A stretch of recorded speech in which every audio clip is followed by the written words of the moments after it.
స్వస్తిక్ multi speciality hospital Karimnagar లో చికిత్స ఏదైనా అత్యవసర వైద్య సేవలు వెంటనే 24 hours అందరికీ అందుబాటులో వైద్యం. Swastik multi speciality hospital Karimnagar civil hospital opposite. Welcome to Suman TV. తెలంగాణలో రుణమాఫీ ప్రక్రియ దాదాపు ముగిసింది. గవర్నమెంట్ మొత్తం 4 దశల్లో రుణమాఫీ చేయడానికి నిర్ణయించుకుంది. ఇప్పటివరకు 3 దశలు పూర్తయ్యాయి. మొదటి దశలో ₹1,00,000 వరకు అప్పున్న వాళ్ళకి బ్యాంకులో రుణమాఫీ చేసింది. రెండో దశలో ₹1,50,000 వరకు అప్పున్న వారికి రుణమాఫీ చేసింది.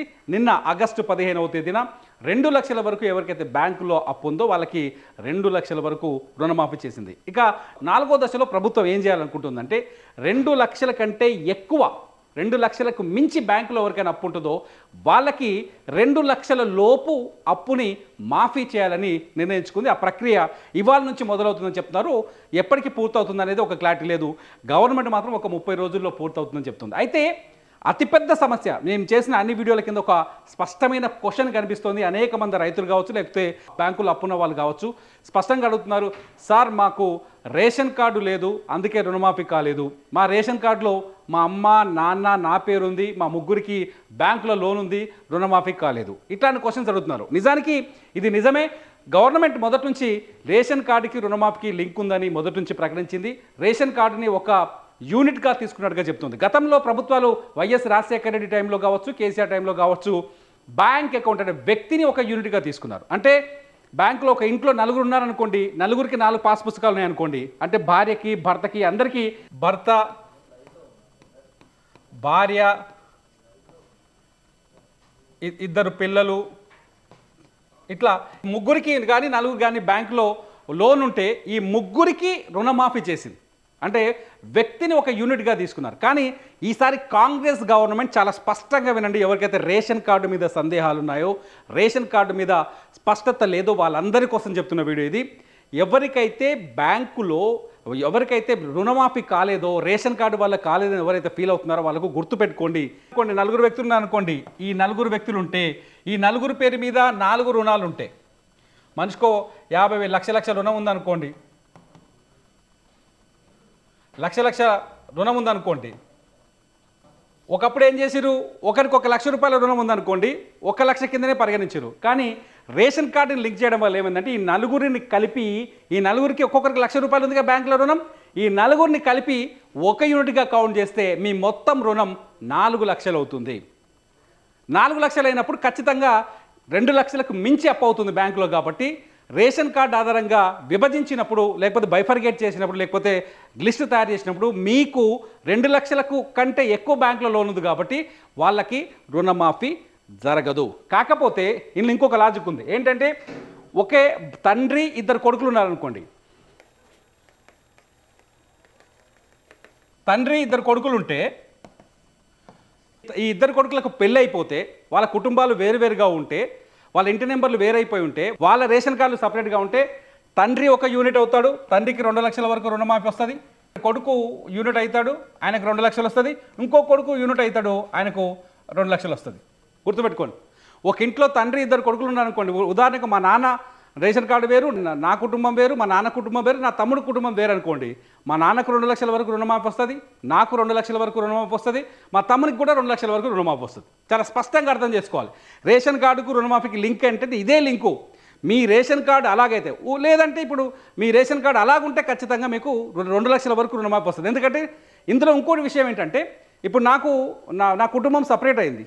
నా పేరు మీద ₹1,00,000 బ్యాంకులో అప్పు ఉంది అనుకోరి, నా పేరు మీద ₹1,00,000 అప్పు ఉంది బ్యాంకులో, నా భార్య పేరు మీద ₹1,00,000 అప్పు ఉంది బ్యాంకులో, నాకు పెద్ద కొడుకు ఉన్నాడు, నా పెద్ద కొడుకు పేరు మీద కూడా భూమి ఉంది, ఆయనకు పాస్ పుస్తకం ఉంది, ఆయన పేరు మీద ఒక 50,000 బ్యాంకు లోన్ ఉంది, నా పేరు మీద 1,00,000, నా భార్య పేరు మీద 1,00,000, నా కొడుకు పేరు మీద 1,00,000 ఉంది అనుకోండి. మొత్తం కలిపితే 2,50,000 అవుతుంది. మా పేర్లన్నీ కలిపి ఒకటే రేషన్ కార్డు ఉంది అనుకోండి. ఈ రేషన్ కార్డు ఒక యూనిట్ కిందనే తీసుకుంటాడు. ఈ అప్పు మొత్తాన్ని 2,50,000 కింద లెక్కేస్తాడు.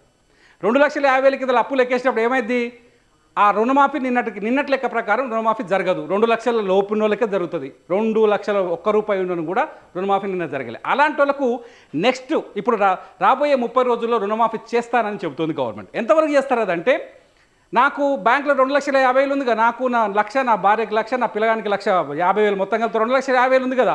ఆ 2,50,000 పైన 2 లక్షలు తీసేయంగా మొత్తం అప్పులా, అంటే 2,50,000 ప్లస్ దానికి ఇంత మిత్తి అవుతుందిగా, ఈ మిత్తితో కలుపుకొని ఏదైతే 2,50,000 ప్లస్ మిత్తి ఉంటుందో ఆ మిత్తి మొత్తాన్ని నేను బ్యాంకులో జమ చేసిన తర్వాత నాకు 2 లక్షల మాఫీ వస్తుంది. చాలా క్లియర్గా గుర్తుపెట్టుకోండి. రేషన్ కార్డుని యూనిట్ చేయడం వల్ల ఏమైందంటే భార్య భూమి, కొడుకు భూమి, భర్త భూమి ముగ్గురిని కలిపేసిరు.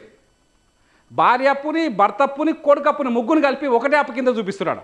అప్పుడు బ్యాంక్ కూడా ఏం చేస్తాడు, భార్య ఈ మొత్తం అప్పు చూపిస్తే పెద్దగా అవుతుంది. ఇదివరకు ఏం చేసింది టీఆర్ఎస్ గవర్నమెంట్ ఉన్నప్పుడు కానీ రాజశేఖర రెడ్డి కానీ చేసినప్పుడు ఏం చేశారంటే ఒక రైతును ఒక యూనిట్ కింద తీసుకున్నారు, ఒక మనిషిని ఒక యూనిట్ కింద తీసుకున్నారు. అంటే నేనున్నా ₹1,00,000 రుణమాఫీ చేస్తానని చెప్పిననుకో, నాకు ₹1,00,000 రుణమాఫీ అయింది, నా భార్యకు ₹1,00,000 బ్యాంకులో రుణమాఫీ ఉంది, ఆమెకు ₹1,00,000 అయిపోయింది, నా కొడుకు ఉందనుకో, నా కొడుకు రుణమాఫీ అయింది. అప్పుడు రైతుని ఇప్పుడు ఏం చేసిరు, రేషన్ కార్డును ఒక కుటుంబాన్ని ఒక యూనిట్ కింద తీసుకున్నారు. అందుకోసమే చాలామందికి రుణమాఫీ జరగలేదు. వాళ్ళందరూ రేషన్ కార్డులో వచ్చే రేషన్ కార్డు లెక్క తీసేసరికి అందరప్పు కలిపితే పెద్దగా అవుతుంది, పెద్దగా అనిపించడంతోటి వాళ్ళది పెండింగ్లో ఉంది. వీళ్ళకి కూడా రుణమాఫీ జరుగుతుంది, ప్రభుత్వం అదే చెప్తుంది, వీళ్ళకి కూడా రుణమాఫీ జరుగుతుంది. కానీ ఎప్పుడు జరుగుతుంది, ఇవాళ నుంచే ఆగస్టు 16వ తేదీ నుంచి ఒక 30 రోజులు లెక్కేసుకొని ఈ 30 రోజులల్లా వీళ్ళ రేషన్ కార్డు వీళ్ళకి మొత్తం బ్యాంకులో అప్పు ఎంత ఉంది, ముగ్గురు కలిపి భార్యకి ఎంత ఉంది, భర్తకి ఎంత ఉంది, కొడుకు ఎంత ఉంది, ఈ ముగ్గురు కలిపి అప్పు ఎంత ఉంది, వీళ్ళు ఒక్కతానే ఉంటురా, వీళ్ళ ఇంటి నెంబర్ అలాగుందా, వీళ్ళకి రేషన్ కార్డు అలాగుందా లేదా, ఇవన్నీ లెక్కలేసిన తర్వాత అందరప్పుల్ని మొత్తం కౌంట్ చేసి అలా 2 లక్షలు తగ్గిస్తారు. గవర్నమెంట్ చెప్పింది కూడా అదే, మొదటి నుంచి జీవోలు చెప్పింది కూడా అదే, ఇప్పుడు చెప్పింది అదే. చాలామంది రేషన్ కార్డు మీద డౌట్స్ అడుగుతున్నారు. రేషన్ కార్డు గురించి చాలా స్పష్టంగా చెప్తున్నా. ఈ వీడియో వాళ్ళ కోసమే, మీరు కన్ఫ్యూజ్ ఏం కాకండి. మీ అందరికీ రుణమాఫీ జరుగుతుంది, కానీ ఈ పద్ధతి ప్రకారమే జరుగుతుంది. మీ రేషన్ కార్డు అలాగైతే సాధారణంగా ఊళ్ళలో తండ్రి ఉంటాడు, 2 కొడుకులు ఉంటారు, కొడుకులు 2 పెళ్ళిళ్ళు అయిపోతాయి, ఏరు పడతారు, ఎవరి సంసారం వాళ్ళకే ఉంటుంది. కానీ రేషన్ కార్డు ఒకతాను ఉంటుంది, అప్పుడు ప్రాబ్లం అయింది వాళ్ళకి. తండ్రి కొడుకు ఒకదాని రేషన్ కార్డు ఒకటే రేషన్ కార్డు కింద బియ్యం తెచ్చుకుంటారు, చక్కెర తెచ్చుకుంటారు, దాని కిందనే వాడుతుంటారు. ఆ రేషన్ కార్డు ఒకటి ఉంది అనుకోండి, వాళ్ళకి రుణమాఫీ జరగదు. ఇక రేషన్ కార్డు లేని వాళ్ళ సంగతి, ఇప్పుడు కొందరికి రేషన్ కార్డు లేదు, చాలామందికి రేషన్ కార్డు లేవని చెప్తున్నారు, చాలామంది చెప్తున్నారు రేషన్ కార్డు లేవు. వాళ్ళ పరిస్థితి ఏంటంటే ఏమి ఇబ్బంది లేదు, రేషన్ కార్డు లేని వాళ్ళకు కూడా గవర్నమెంట్ రుణమాఫీ చేస్తామని చెప్తోంది.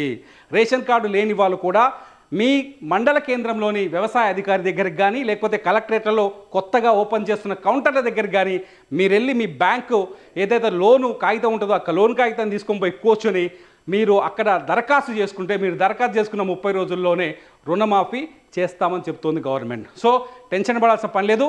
రేషన్ కార్డు మీదనే ఆధారపడి ఉంటుంది. ఒక రేషన్ కార్డు ఒక కుటుంబం అన్నట్లు లెక్క. 2 రేషన్ కార్డులు ఉంటే 2 కుటుంబాలు, 3 రేషన్ కార్డులు ఉంటే 3 కుటుంబాలు. ఇది గుర్తుపెట్టుకోండి. రేషన్ కార్డు ఉన్న వాళ్ళందరికీ ఆ ఒక కుటుంబంలో 2 లక్షలకు మించి అప్పు ఉంటే వాళ్ళకి ప్రస్తుతానికి పెండింగ్లోనే ఉంటుంది. ఇంకో 30 రోజుల తర్వాత రాబోయే 30 రోజుల్లో రుణమాఫీ చేస్తామని గవర్నమెంట్ నిన్న చెప్పింది. నిన్న మీ వైరాలో జరిగిన మీటింగ్లో ఆర్థిక మంత్రి కూడా చాలా స్పష్టంగా చెప్పారు కాబట్టి టెన్షన్ పడాల్సిన పని లేదు. కాకపోతే 4వ విడతలో మీ అందరికీ రుణమాఫీ జరుగుతుందని మాత్రం గవర్నమెంట్ హామీ ఇస్తుంది. ఇది రేషన్ కార్డు పైన క్లారిటీ. మీ బిజినెస్ ఏదైనా మీ ఊర్లో ప్రమోషన్ చేయాలంటే అది సుమన్ టీవీతోనే సాధ్యం. ఇప్పుడే సంప్రదించండి.